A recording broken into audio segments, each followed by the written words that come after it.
I am an alpha. I am so.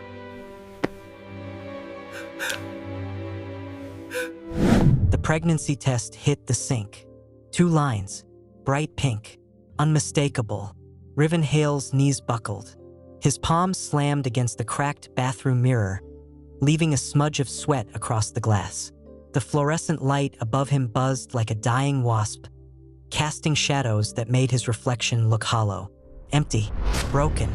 No, he whispered. No, no, no. His throat closed, the walls pressed inward. He could smell the cheap bleach someone had used to mop the floor hours ago, mixed with the metallic tang of his own fear. His hands trembled so violently he had to grip the edge of the sink just to stay upright. 3 weeks ago, he'd been careful. He'd been smart. He'd avoided alphas his entire life, especially the dangerous ones. Especially the ones with eyes like winter storms and hands that could snap bones without effort. But that night had been different. That night, a stranger had walked into the bar where Riven worked, tall, quiet, bleeding from a gash across his ribs. The man's scent had hit Riven like a drug, cedarwood and gunpowder and something ancient, something that made Riven's instincts scream safe when they should have screamed run. The stranger had sat down without asking. Riven had stitched him up without questions. And then, Riven squeezed his eyes shut, but the memory flooded back anyway. The stranger's mouth on his neck. The way his scent had wrapped around Riven like a living thing, pulling him under. The heat, the need, the impossible chemistry that made Riven forget every rule he'd ever set for himself. Hi viewers, kindly tell us where you're watching from and what time it is. Now, staring at the test in his trembling hand, Riven wanted to scream. He was an Omega. Omegas could get pregnant. That was biology. That was nature. But Riven hadn't always been an Omega. He'd been an Alpha once.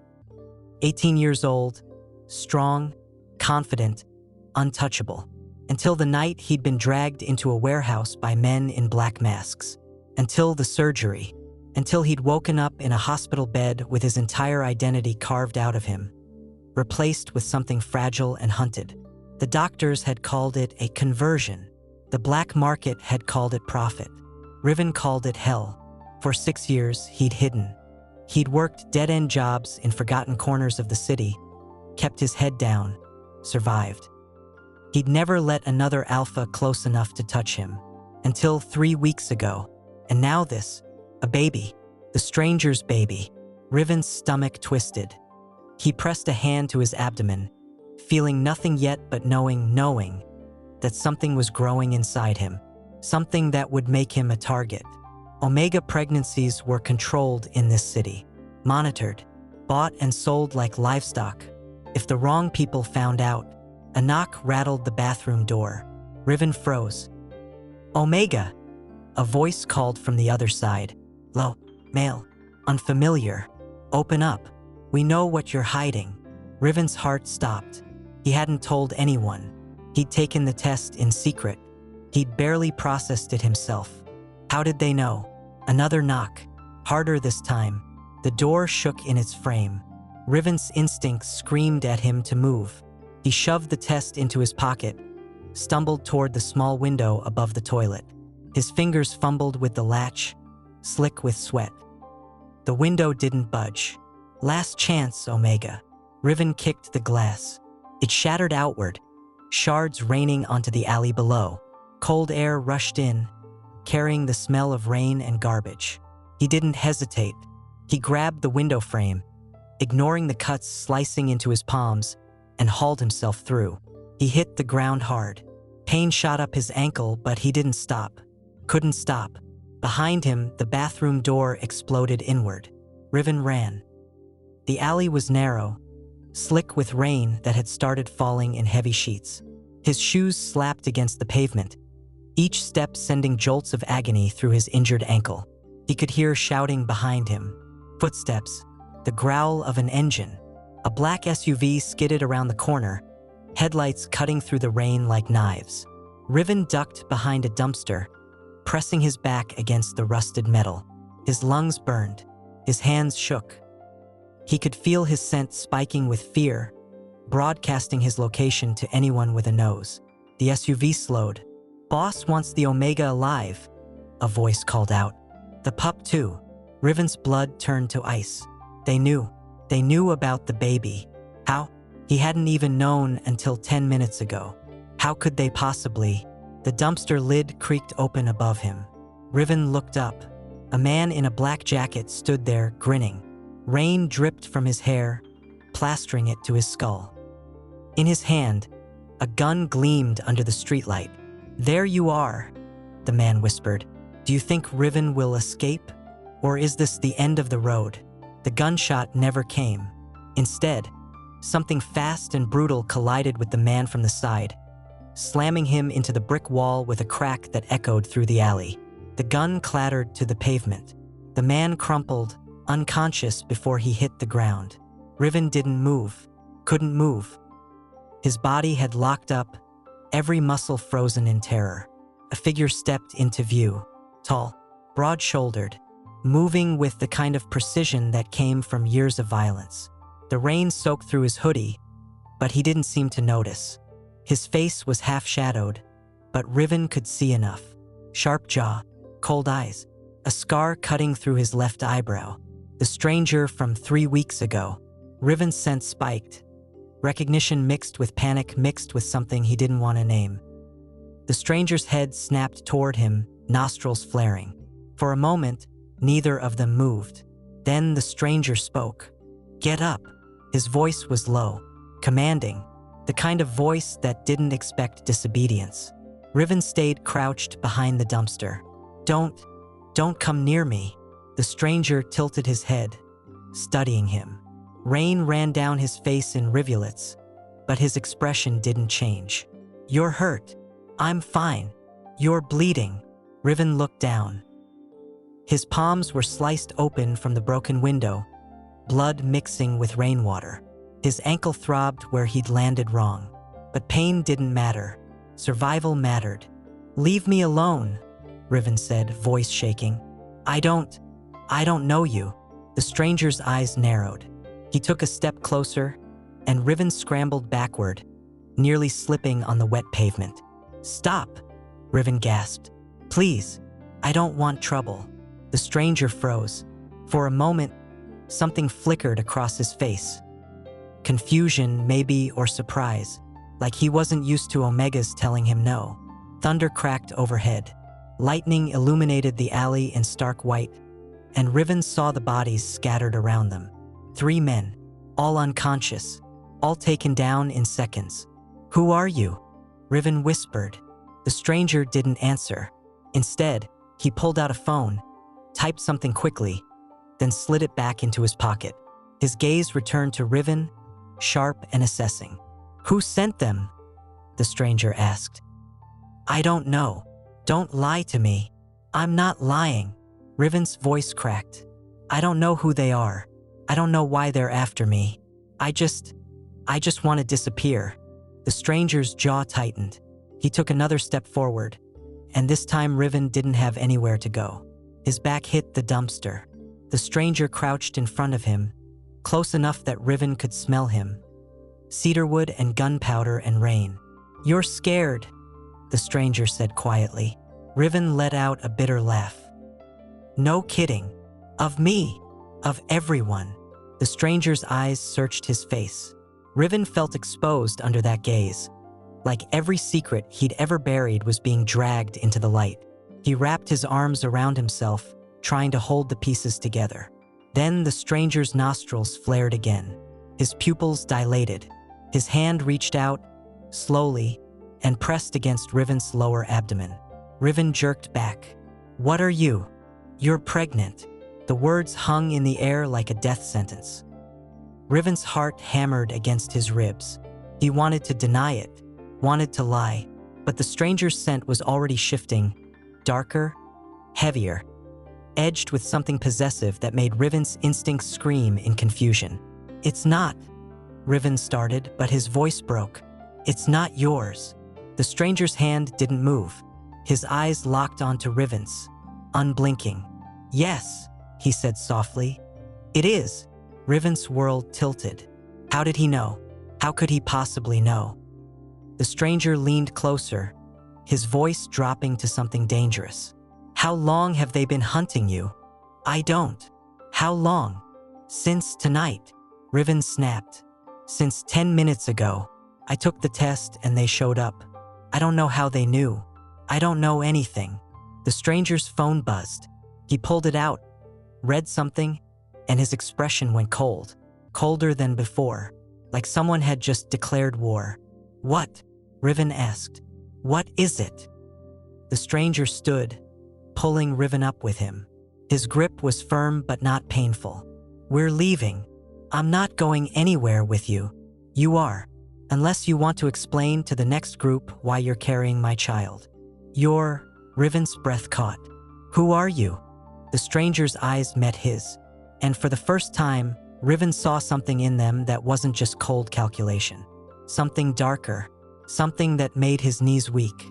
My name, the stranger said, is Kairo Valente. The name hit Riven like a fist to the chest. Valente, the Valente Syndicate, the most powerful mafia family in the city. And Kairo Valente was their king.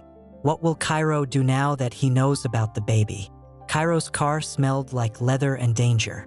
Riven sat pressed against the passenger door, as far from the Alpha King as the small space would allow. His wet clothes clung to his skin, making him shiver. Or maybe that was fear. He couldn't tell anymore.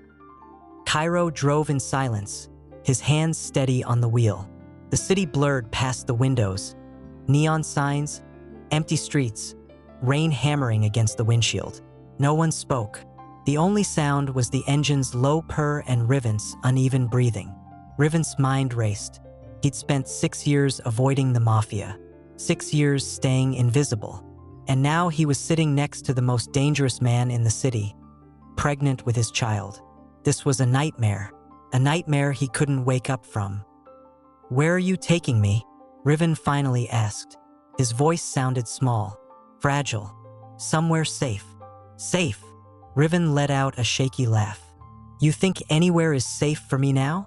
Kairo's eyes flicked toward him briefly, then back to the road. You'll be safe with me. Why should I believe that? Because if I wanted to hurt you, you'd already be dead. The words should have terrified him. Instead, they settled over Riven like cold truth. Kairo Valente didn't make threats. He made promises. Riven pulled his knees to his chest, wrapping his arms around them. The position made his stomach twist, but he needed the comfort. Needed to feel like he could protect himself even though he knew he couldn't. How did you find me? Riven asked quietly. I didn't. I was tracking the men who were tracking you. Why? Kairo didn't answer right away. His jaw tightened, muscles shifting under his skin. Because someone put a target on you the moment they found out you were carrying my child. But how did they know? I just found out tonight. How could anyone else know before I did? That's what I intend to find out. The car turned down a private road, trees lining both sides like sentinels. Riven's heart sank as a massive building came into view. Glass and steel and money, rising into the stormy sky like a fortress. The Valente estate. Riven had seen it on the news. Everyone had. It was where the Alpha King ruled his empire, where deals were made and enemies disappeared. No, Riven said, pressing harder against the door. No, I'm not going in there. You don't have a choice. I always have a choice. Kairo pulled into an underground garage and killed the engine. He turned to face Riven fully, and the intensity in his gaze made Riven's breath hitch. Those men tonight weren't random, Kairo said. They knew exactly where to find you. They knew about the pregnancy before you did. That means someone has been watching you, tracking you, waiting.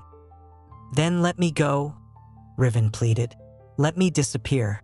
I'm good at that. I've been doing it for years. You can't run from this. Watch me. Riven reached for the door handle, but Kairo moved faster. His hand caught Riven's wrist. Not hard, but firm enough to stop him. The touch sent a jolt through Riven's body, his Omega instincts screaming in confusion. His body wanted to lean into that touch, wanted to submit, wanted to trust. His mind knew better. "Let go," Riven whispered. "Not until you understand what's at stake."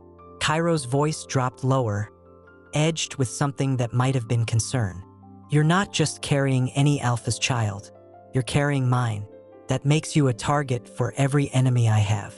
And I have a lot of enemies. Then why did you—" Riven's voice broke. "Why did you touch me that night if you knew this would happen?" Kairo's expression flickered. For a moment, the mask cracked, and Riven saw something raw underneath. Regret, maybe. Or hunger. He couldn't tell. "I didn't know," Kairo said quietly. "Your scent. It shouldn't have affected me the way it did. I've never—" He stopped, jaw working like the words physically hurt. "It doesn't matter now. What matters is keeping you alive. I don't need your protection." "Yes, you do." Kairo released Riven's wrist and stepped out of the car. He walked around to the passenger side and opened the door, waiting. Riven didn't move. "Please," Kairo said, and the words sounded foreign in his mouth, like he wasn't used to asking for anything. "Just come inside. Let me explain." Riven's instincts warred with his fear. Every logical part of him screamed to run. But where would he go? Those men had found him once. They'd find him again. And the baby? Riven's hand moved to his stomach without conscious thought. The baby inside him was barely real yet, barely more than cells dividing. But it was there, and it needed protection. Even if that protection came from the monster everyone feared. Riven stepped out of the car. The elevator ride to the penthouse was silent and suffocating. Kairo stood beside him, radiating controlled power. Riven could feel the alpha's presence like a physical weight, pressing against his skin. The doors opened onto a space that made Riven's breath catch. Floor-to-ceiling windows overlooked the entire city. Rain streaked the glass, distorting the lights below into watercolor smears. The furniture was expensive, leather couches, dark wood tables, everything sharp and precise. And standing in the center of the room was a man in a white coat. "This is Dr. Elijah Cross," Kairo said. "He's going to examine you." Riven took a step back. "No, it's not optional." "I said no." Kairo turned to face him fully, and Riven saw the frustration building behind those cold eyes. "You collapsed in an alley tonight. You're injured. You're pregnant. You need medical attention." "I don't need anything from you." "Then what do you need?" Kairo's voice rose slightly, the first crack in his control. "Tell me what you need, and I'll give it to you." "I need you to let me go." Silence fell like a blade. Dr. Cross cleared his throat awkwardly. "I can step outside if—" "No," Kairo said, not looking away from Riven.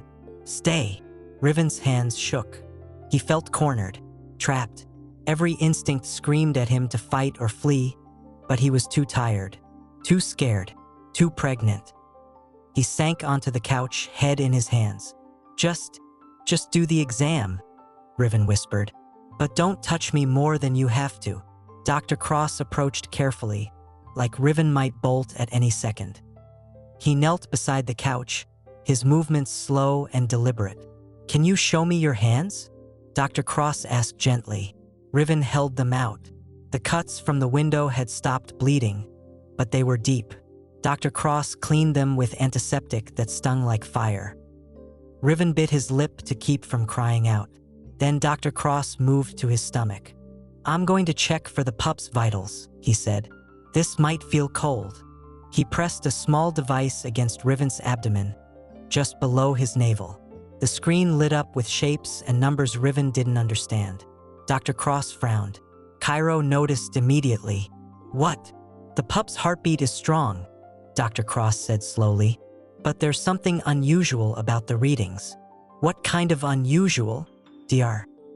Cross looked between them, uncertainty written across his face. "I need to run more tests, but if I'm reading this correctly..." He paused, choosing his words carefully. "This isn't a normal alpha pup." Riven's blood ran cold. Kairo's entire body went rigid. "Explain." "The genetic markers are showing traits I've only seen once before. In historical records." Dr. Cross swallowed hard. I think this might be an alpha royal bloodline. The words hung in the air like a bomb waiting to detonate. What does alpha royal mean for Riven and his unborn child? Riven couldn't breathe. Alpha royal. The words echoed in his head like a death sentence. He didn't know what that meant, but the way Kairo's entire body had gone still, predatory still, told him it was bad. Are you certain? Kairo's voice was dangerously quiet. Dr. Cross nodded, his hands trembling slightly as he double-checked the device. The cellular structure is different, denser. The pup's pheromone signature is already stronger than it should be at this stage. If I'm right, this child will be. Leave. Dr. Cross blinked. Excuse me? Get out. Now. The doctor gathered his equipment quickly and left without another word.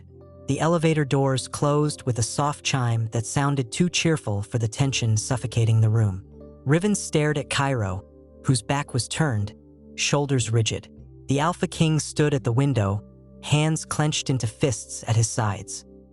Rain continued to hammer against the glass, the storm outside matching the one brewing inside. What does that mean? Riven finally asked. Alpha Royal. Kairo didn't turn around. It means your child will be born with power that only appears once in a generation. Maybe less. What kind of power? The kind that starts wars. Riven's hand moved to his stomach instinctively, protective despite not fully understanding the threat. I don't want power. I don't want any of this. It doesn't matter what you want. Kairo turned, and the look in his eyes made Riven shrink back into the couch. The moment that child is born, every alpha in this city will want to claim it, control it, use it. Then I'll hide.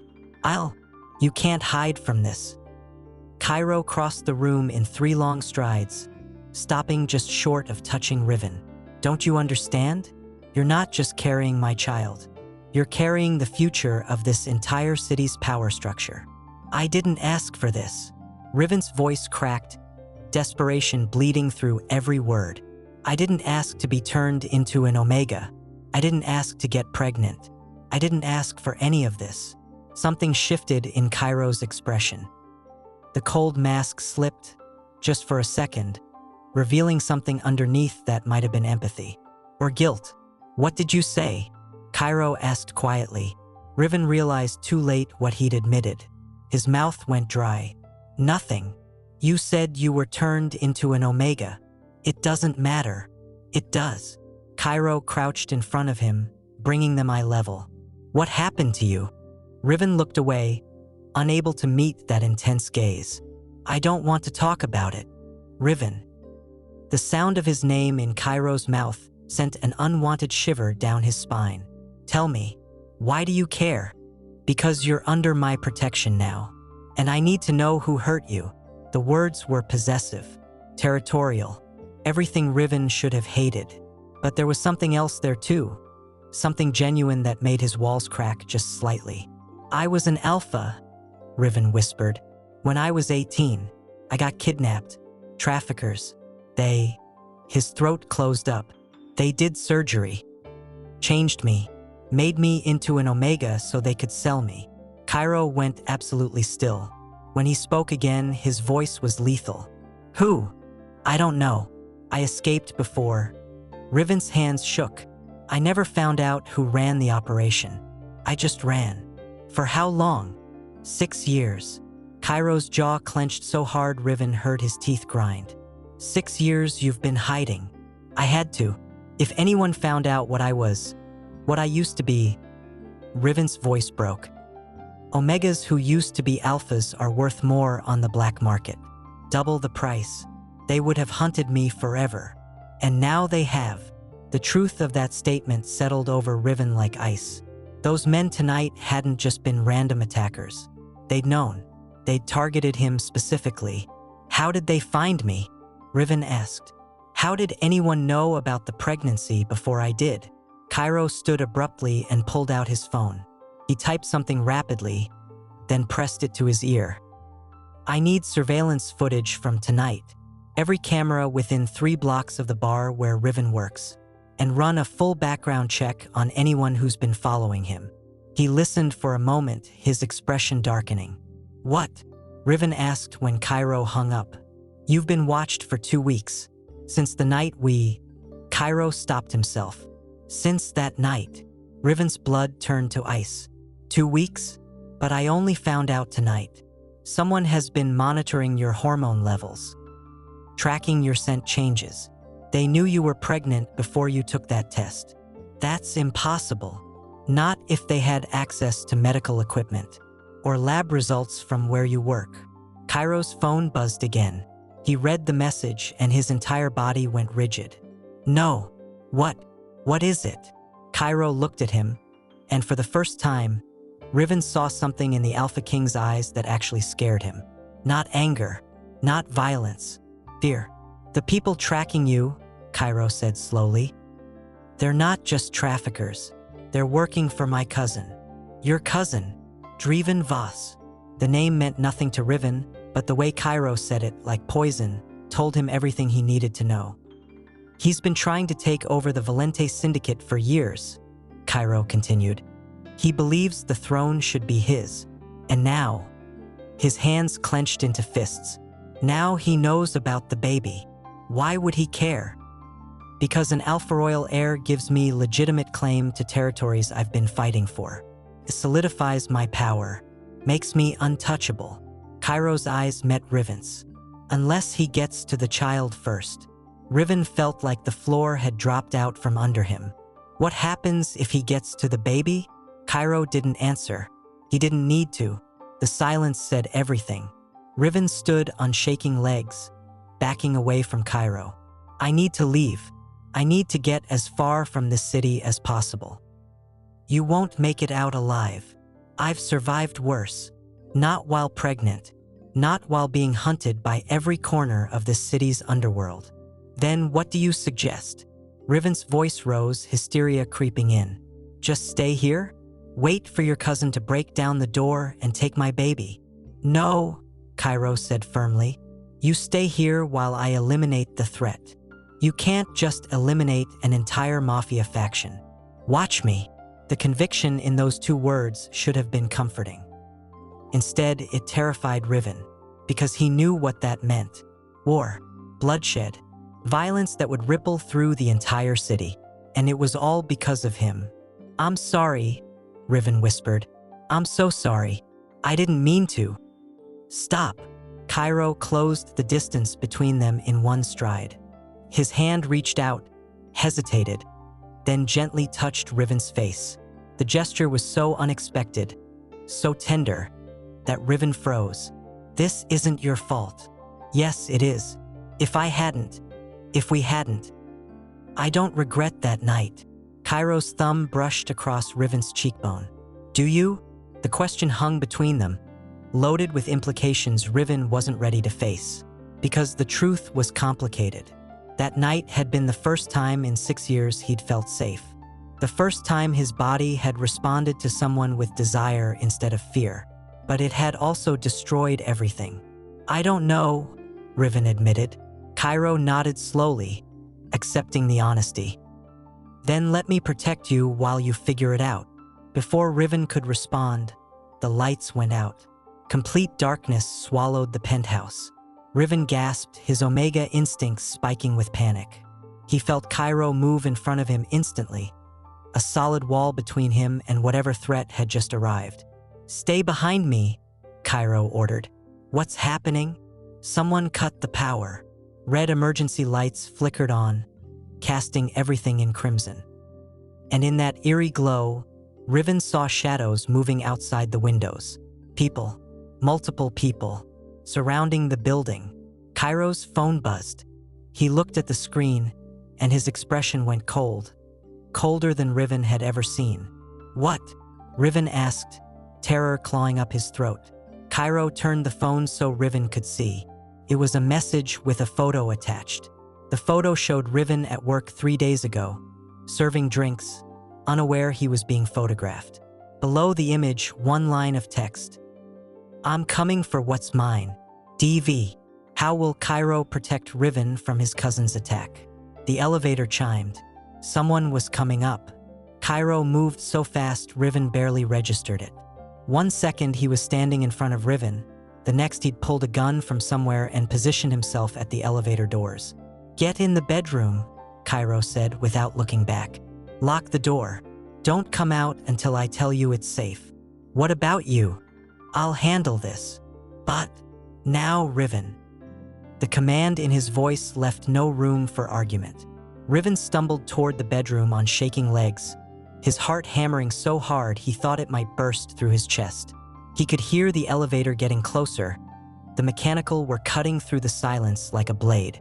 He reached the bedroom door just as the elevator opened. Riven looked back. 3 men in tactical gear stepped out, weapons raised. But they weren't attacking. They were Kairo's men. Riven could tell by the way they moved, coordinated and precise.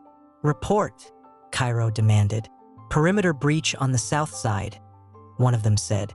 6 hostiles. They're not trying to breach, they're trying to send a message. "What kind of message?" The man held out a tablet. Kairo took it, and even from across the room, Riven could see his jaw tighten. "Get everyone on high alert," Kairo ordered. "No one enters or leaves this building without my explicit permission. And find out who leaked my location." The men left as quickly as they'd arrived. Kairo turned to Riven, and the look on his face made Riven's blood run cold. "What was the message?" Riven asked quietly. Kairo hesitated. Then he crossed the room and showed Riven the tablet. It was a video, shaky footage of what looked like a warehouse. And in the center of the frame, tied to a chair, was someone Riven didn't recognize. A young Omega, maybe 20 years old, terror written across his face. A voice off-camera spoke. "This is what happens to Omegas who carry the wrong Alpha's child." The video cut off before anything else happened, but Riven's imagination filled in the blanks. His stomach twisted violently, bile rising in his throat. "He's making an example," Riven whispered. "Yes, that could have been me." "It won't be." Kairo's hand moved to Riven's shoulder, steady and grounding. "I won't let that happen. You can't promise that." "I just did." Riven wanted to believe him. God, he wanted to believe that someone could actually protect him from the nightmare his life had become. But he'd learned a long time ago that promises were just words. Words that meant nothing when the world decided to take everything from you. "I need to sit down," Riven said faintly. Kairo guided him to the couch. Riven sank into it, wrapping his arms around himself. His baby, was still just a cluster of cells, barely real. But already people were dying because of it. "This is my fault," Riven said. "No, it's not. If I hadn't gotten pregnant, then Draeven would have found another way to attack me. He's been waiting for an opening for years. This isn't about you. It's about power. I'm just collateral damage?" "You're not damage." Kairo crouched in front of him again, forcing Riven to meet his eyes. "You're the mother of my child. That makes you invaluable." "Invaluable," Riven repeated bitterly. "Like property. Like family." The word hit Riven like a punch. Family. He hadn't had a family in 6 years. Not since his parents had. He couldn't think about that. Couldn't let himself spiral into grief on top of everything else. "I don't even know you," Riven said quietly. "You don't know me. How can you call this family?" "Because the moment that baby was conceived, you became part of my world, whether either of us wanted it or not." "And what if I don't want to be part of your world?" Kairo's expression softened just slightly. "Then I'll do everything I can to keep you safe until you can leave. But right now, leaving means dying." The blunt honesty was almost comforting in its clarity. No false promises, no sugarcoating, just the truth, harsh and unforgiving. Riven closed his eyes, exhaustion crashing over him in waves. He hadn't slept properly in weeks, and tonight's events had drained what little energy he had left. His body ached, his hands stung from the cuts. And underneath it all, a strange cramping sensation pulsed through his abdomen. "Something's wrong," Riven said suddenly. Kairo was on his feet instantly. What hurts?" I don't know. It feels Riven doubled over as pain lanced through his stomach. Sharp, stabbing, wrong. Kairo's scent exploded outward, flooding the room with protective pheromones that made Riven's instincts scream in confusion. Alpha, dangerous, but also safe. So safe. Get DR. Cross back here. Kairo barked into his phone. Now. Riven tried to stand, but his legs wouldn't support him. Kairo caught him before he fell, lifting him effortlessly and carrying him to the bedroom. He laid Riven on the bed with surprising gentleness, his hands hovering like he wanted to help but didn't know how. Tell me what you need, Kairo said. I don't know. I don't. Another wave of pain cut off his words. Riven curled onto his side, pressing a hand to his stomach. Please don't let me lose this baby. The words surprised him, because just hours ago he'd been terrified of this pregnancy, hadn't wanted it, hadn't been ready for it. But now, faced with the possibility of losing it, Riven realized something. He wanted this child. Against all logic, against all odds, he wanted it. You're not going to lose the baby, Kairo said firmly. I promise.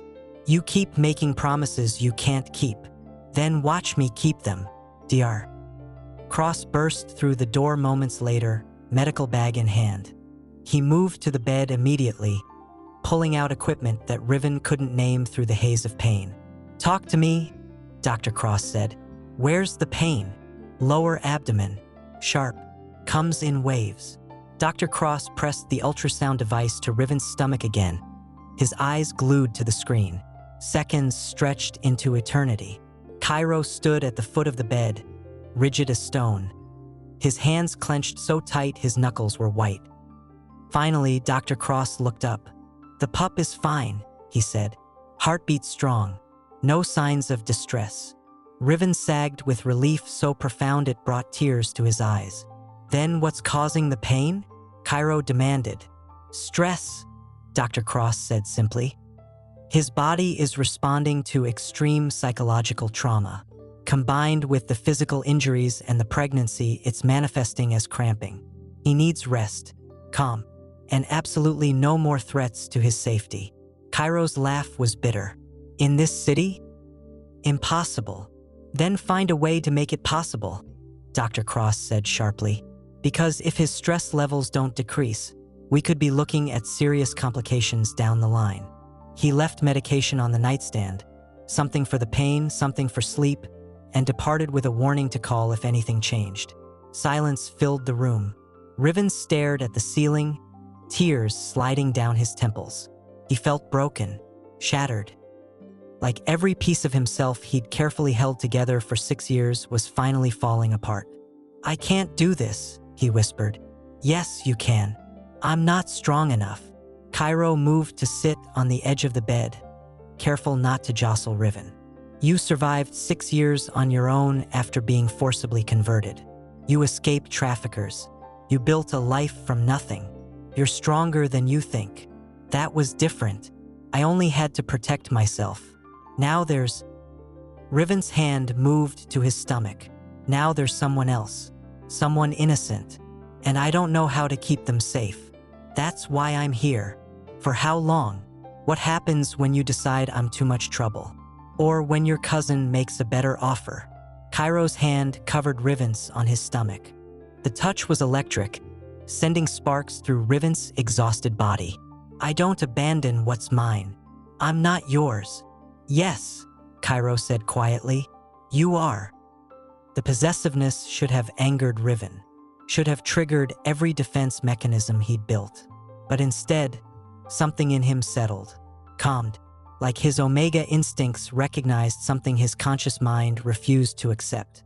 You have 3 seconds to leave before I put a bullet in your skull. So violent, in front of the Omega 2, Draeven sked. Is this really the man you want raising your child, Riven? Kairo fired. The bullet hit the wall inches from Draeven's head. Plaster exploded. Riven screamed, covering his ears. Draeven's smile never wavered. Temper, temper. You'll scare the poor thing. Next one goes through your eye, Kairo promised. I'll leave, but Riven... Draeven looked directly at him. When you're ready to see the truth, you know how to find me. The offer stands." He walked toward the door, pausing when he reached Kairo. They stood inches apart, hatred thick enough to cut. "This isn't over," Draeven whispered. "No," Kairo agreed. "It's not." Draeven left. His footsteps echoed down the hallway, casual and unhurried, like he had all the time in the world. Kairo lowered the gun and turned to Riven. "Are you hurt?" Riven couldn't speak, couldn't think. His mind replayed the video on loop. The screaming, the blood, the casual cruelty. "Riven," Kairo crossed the room. "Look at me. Did you do it?" Riven's voice came out flat. That Omega in the video. Did you do that?" Kairo's jaw tightened. "Yes." The confirmation hit like a physical blow. Riven felt something inside him crack. "Why?" "Because he gave information to Draeven that got 3 of my men killed." "So you tortured him?" "I sent a message. He was just a kid." "He was a traitor." Kairo's voice hardened. "And in my world, traitors die." Riven stared at him, really looked at him for the first time since this nightmare began. The cold eyes, the rigid posture, the gun still held loosely in one hand. This wasn't a protector. This was a killer. "I want you to leave," Riven said quietly. "Riven, get out, please. I need to think." Kairo stood frozen for a moment. Then he nodded once and left, closing the door behind him with a soft click that sounded like a prison cell locking. Riven pulled his knees to his chest, wrapped his arms around them, and let the tears fall. How can Riven trust anyone now? Morning light filtered through the windows, harsh and unforgiving. Riven hadn't slept. He'd spent the night curled on the bed, mind racing, trying to make sense of impossible choices. Stay with the monster who'd promised protection, or trust the monster who'd promised freedom. Both options felt like death sentences. A knock on the door made him flinch. "It's just me," came a female voice. "My name's Amara. Kairo sent me to check on you." Riven didn't respond. The door opened anyway. A woman stepped in. Mid-30s, dark skin, kind eyes that felt out of place in this world of violence. She carried a tray with food that smelled better than anything Riven had eaten in weeks. "I'm not hungry," Riven said.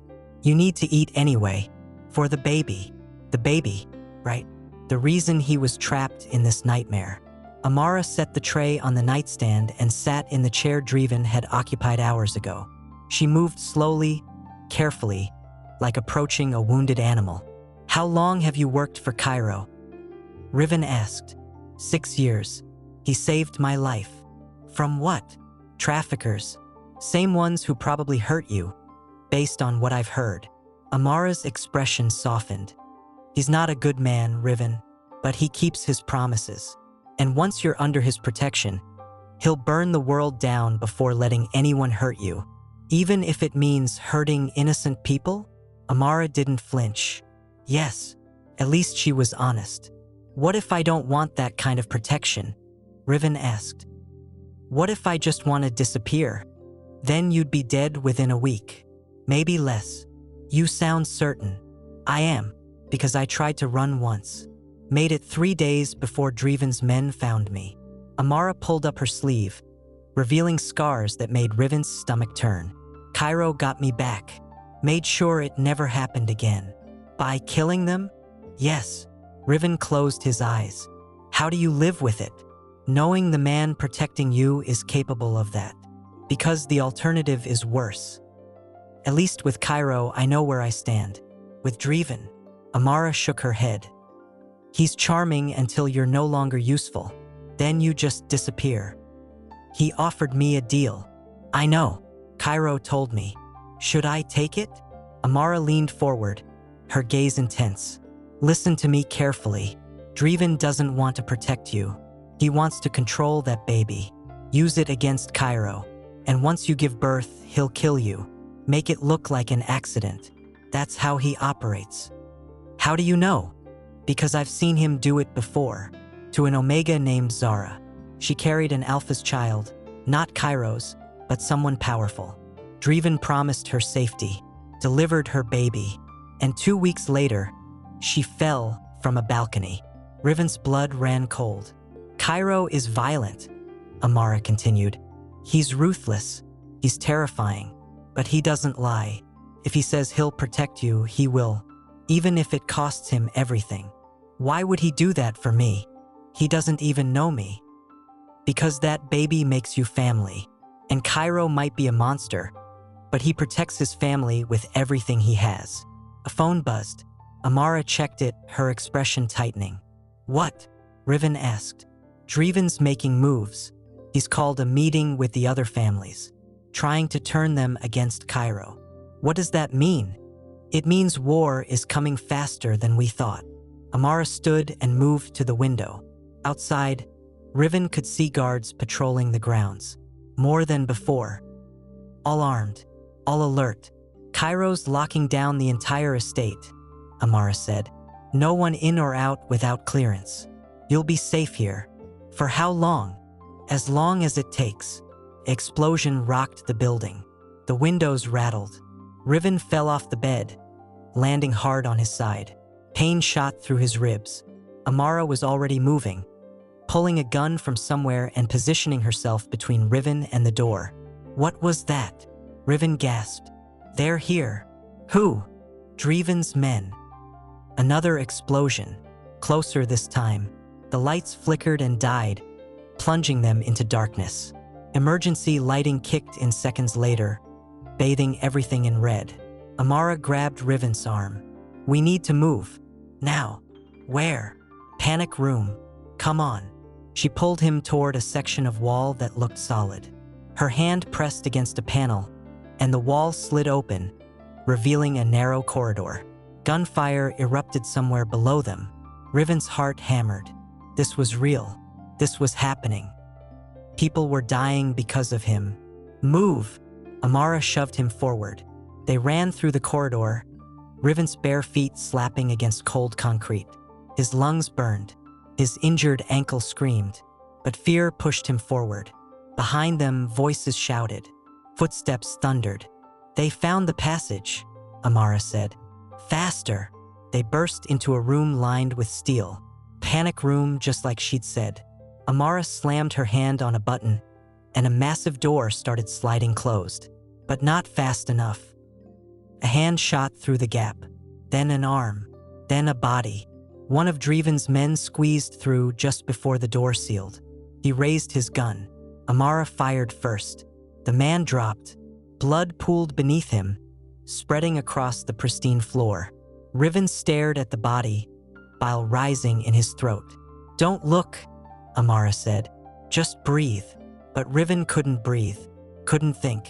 Everything was violence and blood and death. The panic room's communication system crackled to life. Amara, you there? Kairo's voice, rough with exertion. We're secure. Riven's with me. Good. Stay put. I'm handling the breach. How many? Too many. Static filled the line. Then screaming. Then gunfire so loud it distorted the speakers. Kairo? Amara's voice rose. Kairo? No response. Amara turned to Riven, and the fear in her eyes told him everything he needed to know. They were trapped, and Kairo might be dead. Will they make it out alive? Silence pressed down like a weight. Riven sat with his back against the steel wall, knees pulled to his chest, trying to control his breathing. Amara paced near the door, gun ready, listening for any sound from outside. Minutes crawled by. Each one felt like an hour. What if he's dead? Riven finally whispered. He's not. How do you know? Because if Kairo Valente was dead, we'd know. The whole city would know. The certainty in her voice should have been comforting. Instead, it just reminded Riven how little he understood about this world. About the man whose child he carried. A bang on the door made them both jump. Amara! A male voice, muffled by the steel. It's Marcus. Open up. Amara didn't move.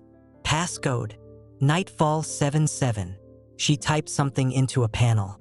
The door hissed open. A man stumbled in, one of Kairo's guards, blood streaking down his face from a gash above his eye. We've pushed them back, Marcus gasped. But Draeven's still in the building. He's looking for the Omega. Where's Kairo? Hunting him. Alone. Marcus nodded grimly, said to get Riven out. There's an exit tunnel beneath the east wing. Car waiting on the other side. What about the baby? Riven's voice sounded small, scared. Is the baby okay? Marcus glanced at him, confusion flickering across his face. Dr. Cross is waiting at the safe house. He'll check you out once we're clear. Amara grabbed Riven's arm. Let's move. They ran through corridors Riven had never seen.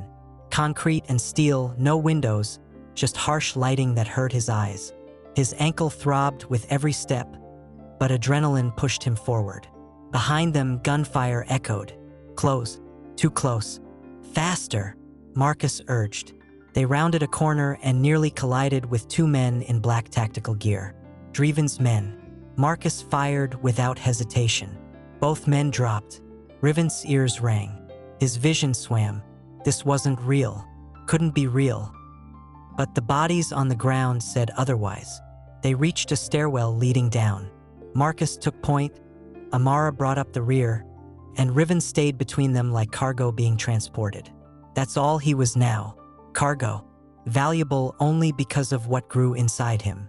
The stairs descended 3 floors. Then a heavy door opened onto a tunnel that smelled like damp earth and old concrete. A single car waited at the far end, engine running.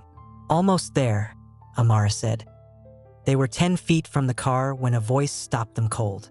Going somewhere? Draeven stepped out from behind a support pillar. Alone. No guards. Just him and a smile that promised violence. Marcus raised his gun. Draeven moved faster than should have been possible, disarming him with a brutal twist that made bones crack. Marcus screamed and dropped. Amara fired. Draeven dodged, closing the distance between them in seconds. Her gun went flying. She swung a fist at his face. He caught it, twisted, and she went down hard. Now it was just Riven and Draeven. I tried to do this the nice way, Draeven said, walking forward slowly. Gave you a choice, but you chose wrong. Riven backed up until his spine hit the car. Please, don't hurt my baby. I'm not going to hurt the baby. That child is worth more than you could possibly imagine. Draeven stopped inches away. But you're expendable. His hand shot out, wrapping around Riven's throat. Not squeezing. Not yet, just holding him there, trapped. Here's what's going to happen, Draeven said softly. You're going to come with me, quietly, and when that baby is born, you'll sign over all parental rights. Then you'll disappear. If you fight me, his grip tightened slightly. Well, accidents happen to pregnant Omegas all the time. Riven couldn't breathe, couldn't think. Fear paralyzed him completely. Then Draeven's head snapped to the side. Kairo stood at the tunnel entrance, covered in blood that definitely wasn't his. His eyes locked onto Draeven's hand on Riven's throat, and something in his expression went dead. Let him go, Kairo said. His voice was quiet, calm, terrifying. Or what? Draeven challenged. Or I'll show you what I did to the last person who touched what's mine. Draeven's hand left Riven's throat. He stepped back, raising both hands in surrender. Always so protective. It's almost sweet. Last warning. You can't kill me, cousin. Kill me, and the other families will turn on you. You'll lose everything. I don't care. The words hung in the air like a vow. Draeven laughed, but Riven heard the nervousness underneath. You're bluffing. Try me. For 5 long seconds, no one moved. The tunnel was silent except for Riven's ragged breathing and the car's idling engine. Then Draeven smiled. This isn't over. He walked past Kairo, shoulder checking him as he went. Kairo didn't react. Didn't move. Just watched until Draeven disappeared up the stairs. Then he was beside Riven in an instant, hands hovering over him like he wanted to touch but wasn't sure he was allowed. Are you hurt? Riven shook his head. Words wouldn't come. His throat still burned where Draeven had held him. Get in the car, Kairo ordered softly. We're leaving. What about Amara? Marcus? They'll be taken care of. But you need to be safe first. Kairo helped him into the back seat. The leather was cold against Riven's skin. Kairo slid in beside him and signaled the driver. A man Riven didn't recognize who immediately accelerated through the tunnel. They drove in silence for what felt like hours but was probably only minutes. Riven couldn't stop shaking, couldn't stop seeing Draeven smile, couldn't stop feeling hands around his throat. "Hey!" Kairo's voice pulled him back. "Look at me." Riven turned. Kairo's expression had softened in a way that made him look almost human. Almost. "You're safe now," Kairo said. "Am I? Or is this just a temporary reprieve before the next attack?" Kairo didn't answer, because they both knew the truth. This war had just begun. Can Kairo truly keep Riven safe from what's coming? The safe house was smaller than the penthouse but just as secure. Windows reinforced with bulletproof glass. Guards posted at every entrance. Surveillance cameras covering every angle. Prison disguised as protection. Dr. Cross met them at the door, medical bag already open. "I need to examine you immediately," he said to Riven. Riven let himself be led to a bedroom. Let the doctor press cold instruments against his stomach. Let him check vitals and draw blood. He was too numb to care anymore. "The baby's fine," Dr. Cross finally announced. "But your stress levels are dangerously high. You need rest." "I need this to be over," Riven said flatly. Dr. Cross packed his equipment. "I'll leave you some sedatives. Take one before bed. They're safe for the pregnancy." He left. The door clicked shut, and Riven was alone again with thoughts that wouldn't stop screaming. Hours passed. Night fell. Riven lay on the bed, staring at the ceiling, one hand resting on his stomach. A knock interrupted the silence. "It's me," Kairo said from the other side. "Come in." Kairo entered, and Riven noticed he'd showered, changed clothes. The blood was gone, replaced by clean lines and controlled power. But the exhaustion around his eyes told a different story. "We need to talk," Kairo said. "About what?" "About the baby." Riven sat up slowly. "What about it?" Kairo pulled a chair close and sat, elbows on knees. Dr. Cross ran additional tests on the blood he drew earlier. The results came back an hour ago. "And the baby isn't just Alpha Royal." Kairo's voice dropped to something more, something the doctor has only seen in ancient records. Riven's chest tightened. "What does that mean?" "It means when this child is born, it will have abilities beyond normal alphas. Enhanced strength, heightened senses, and something called command presence, the ability to force submission from any alpha or omega within range." The words felt like ice water down Riven's spine. "How is that possible?" "Because I'm descended from the original alpha bloodline. And you," Kairo's eyes met his. "You used to be an alpha. The surgery didn't erase your genetics. It just suppressed them. When our DNA combined, it created something unprecedented. A weapon. A king." Riven stood abruptly, pacing the small room. No, I won't let my child become a tool for your power games. It's not about power. It's about survival." Kairo rose, blocking Riven's path. "Every family in this city will want that child. To control it, to use it, to kill it if they can't have it. Then what do? We prepare for war." The certainty in those words made Riven want to scream. "There has to be another option." "There isn't. Draeven won't stop. And now that the other families know what you're carrying." "Wait." Riven's blood ran cold. "How do they know?"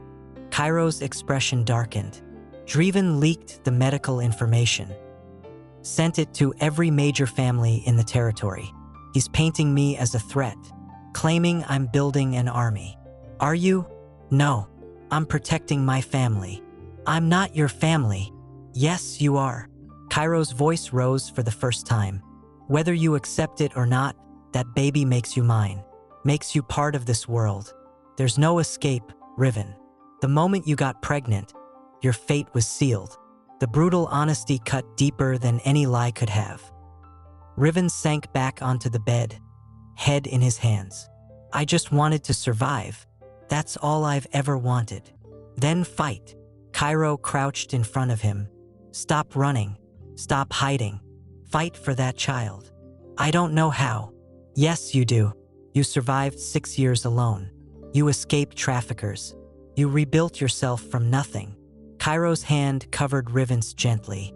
You're stronger than you think. And if I'm not, then I'll be strong enough for both of us. The promise hung between them, fragile and heavy. A phone buzzed. Kairo checked it and his entire body went rigid. What? Riven asked. Draeven just made a formal claim. A claim to what? Kairo turned the phone so Riven could see. It was a legal document stamped and signed. Official. Binding. Claim of paternity, Riven read aloud. Alpha Draeven Voss hereby claims parental rights to the unborn Alpha Royal child, currently carried by Omega Riven Hale. The room spun. He can't do that, Riven whispered. The baby isn't his. It doesn't matter. He's filed with the Omega Protection Council. If we don't challenge it within 72 hours, his claim becomes legal by default. What does that mean? It means when the baby is born, Draeven has legal right to take custody. And there's nothing we can do to stop him, unless you can prove I'm the father, which requires a paternity test. And you're not giving birth for months. Riven's hand moved to his stomach, protective instinct overwhelming everything else. There has to be a way. There is. Kairo stood, pulling out his phone again. But you're not going to like it. Tell me. We get married. Right now. Tonight. If you're my legal mate, Draeven's claim becomes void. The baby automatically falls under my protection. The words hit like a bomb. Married. Riven repeated. It's the only way to protect you both. You're insane. I'm practical. Kairo's eyes burned with intensity. I know you don't trust me. I know you barely know me. But I'm offering you the only solution that keeps your child safe. At what cost? Your freedom. But isn't that a small price compared to losing your child? Riven wanted to say no. Wanted to refuse on principle. But when he looked at Kairo, really looked, he saw desperation beneath the control. Fear beneath the confidence. This man was terrified of losing the baby too. If I say yes, Riven said slowly, what happens after the baby is born? You stay under my protection. Forever. And if I want to leave? Kairo's jaw tightened. Then you leave. I won't stop you. But the child stays with me. There it was. The truth. Cold and unforgiving. Riven would be trading one prison for another. But at least this prison kept his baby alive. Okay, Riven whispered. Okay, I'll marry you. The relief that flashed across Kairo's face was almost human. Almost. I'll make the arrangements, Kairo said, already typing on his phone. We can do it tonight. Private ceremony. Legal binding. It'll be done before dawn. He left the room, leaving Riven alone with a decision that felt like drowning. In 6 hours, he would be married to the Alpha King, bound to a man he barely knew, trapped in a war he never asked for. But his baby would be safe, and that was all that mattered. What will happen at the wedding ceremony? The ceremony was cold. No flowers. No music. Just a legal officiant, 2 witnesses, and words that sounded more like a business transaction than a marriage. Riven stood beside Kairo in a room that smelled like old paper and fear. His hands shook as he signed documents he barely read. His voice trembled when he repeated vows that meant nothing. I now pronounce you legally mated, the officiant said. Alpha King Kairo Valente and Omega Riven Hale Valente. The new last name felt like chains. Kairo's hand touched Riven's lower back, possessive, claiming. Riven didn't pull away, couldn't pull away. This was survival, not romance. They returned to the safe house in silence. The guards nodded respectfully to Riven now, acknowledging his new status. Property of the Alpha King. Protected. Untouchable. Trapped. Riven went straight to the bedroom and locked the door. He needed space. Needed air. Needed to process what he'd just done. Hours passed. The sun began to rise, painting the sky in shades of blood and gold. A knock interrupted his spiraling thoughts. Riven, Kairo's voice, muffled by the door. I need you to see something. I'm tired. It's important. Riven opened the door. Kairo stood there holding a tablet, his expression grim. What now? Riven asked. Kairo turned the screen toward him. It showed a news article from 20 minutes ago. Omega Protection Council announces investigation into forced mating ceremony. The headline read. Riven's stomach dropped. What? Draeven filed a complaint. Claims I coerced you into marriage. Forced you to sign under duress. That's not. I mean, you didn't. Riven stopped. Because wasn't it true? He'd agreed out of desperation, not choice. Was that really different from coercion? They're sending investigators tomorrow, Kairo continued. They'll interview you privately. Ask if you willingly consented to the mating. What happens if I say no? The marriage is annulled. Draeven's claim is reinstated. And you lose custody of the baby the moment it's born. The trap closed tighter. So I have to lie, Riven said flatly. You have to survive, whatever that takes. Riven turned away, looking out the window at a world that suddenly felt very small. I'm so tired of surviving. I know. Do you? Do you really? Riven spun back around. You're the Alpha King. You have power, control, choices. I have nothing. I'm just His voice broke. I'm just cargo, valuable only because of what I'm carrying. That's not true, isn't it? Tell me honestly, Kairo. If I wasn't pregnant, would you care what happened to me? The silence stretched too long. That's what I thought, Riven whispered. You're wrong. Kairo moved closer. I would have cared regardless. Because you're sent. He stopped himself. Because that night meant something. Even if I didn't understand it then. Chemistry isn't caring. No, but it's a start. Riven wanted to believe him. Wanted to believe that somewhere beneath the monster was someone capable of actual feeling. But belief required trust, and Riven had none left to give. Kairo's phone buzzed. He looked at it, and his entire body went still. What? Riven asked, fear creeping back. Kairo's hand tightened around the phone so hard the screen cracked. When he spoke, his voice was lethal. Draeven uploaded a video 30 seconds ago. Public broadcast. Every news station in the city. What kind of video? Kairo turned the screen. It showed a laboratory. Sterile. Clinical. And in the center, a medical table with restraints. Draeven stood beside it, smiling at the camera like a talk show host. Good morning, Ravenwell, he said pleasantly.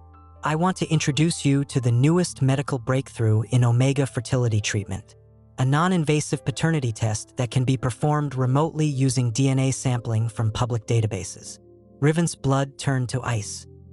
We've just completed the test on the baby currently carried by Riven Hale Valente. Draeven continued. And I'm pleased to announce, his smile widened, that I am the biological father. The video froze on Draeven's triumphant expression. Riven couldn't breathe, couldn't think. This was impossible. He'd never touched Draeven, never been near him except for that one conversation. He's lying, Riven gasped. He has to be lying. I know. Kairo's voice was deadly calm. But the public doesn't. And the Omega Protection Council will have to investigate his claim now.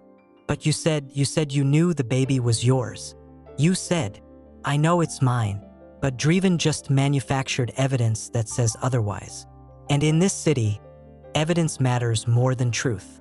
The full weight of the trap closed around Riven's throat. Draeven had outplayed them. Even married to Kairo, even under his protection, Riven was still vulnerable, still hunted, still at risk of losing everything. What do we do? Riven whispered. Kairo looked at him, and for the first time, Riven saw uncertainty in those cold eyes. I don't know. The admission was more terrifying than any threat, because if the Alpha King didn't know how to protect him, then no one did. Kairo's phone rang. He answered immediately. Talk to me. Whatever he heard made his expression go from uncertain to murderous in seconds. When? A pause. How many? Another pause. Understood. Lockdown protocols. Now. He hung up and looked at Riven. Draeven's filing for emergency custody. He's claiming the baby is at risk due to the stress I'm causing you. The hearing is in 6 hours. 6 hours. Riven's voice rose. How is that legal? It's not, but he has judges in his pocket. And with that DNA evidence, even if it's fake, he has grounds for immediate intervention. So what do? We fight. In court. With lawyers and evidence and everything we have. Kairo's hand cupped Riven's face gently. But I need you to trust me. Can you do that? Riven wanted to say no. Wanted to run. Wanted to disappear into nothing and take his baby with him. But running hadn't worked before. And it wouldn't work now. I don't trust you, Riven said honestly. But I don't have a choice. That's enough. Kairo's phone buzzed again. He looked at it, and his entire expression changed. Not anger, not fear, horror. What? Riven demanded. What is it? Kairo turned the phone so Riven could see. It was a video call, live, from Draeven, and behind him, tied to a chair with blood streaming down her face, was Amara. Hello, cousin, Draeven said cheerfully. Let's negotiate terms. You have something I want. And now, he gestured to Amara. I have something you want. Shall we trade? The screen went black, but the final message appeared in text. You have 1 hour. Come alone, or she dies. And Riven is next. What will Kairo do? Will he sacrifice everything to save Riven and his child? Subscribe and turn on notifications so you don't miss what happens next in this intense story. Drop a comment below sharing your thoughts. Your support inspires us to keep bringing you stories that matter. Let's inspire others together.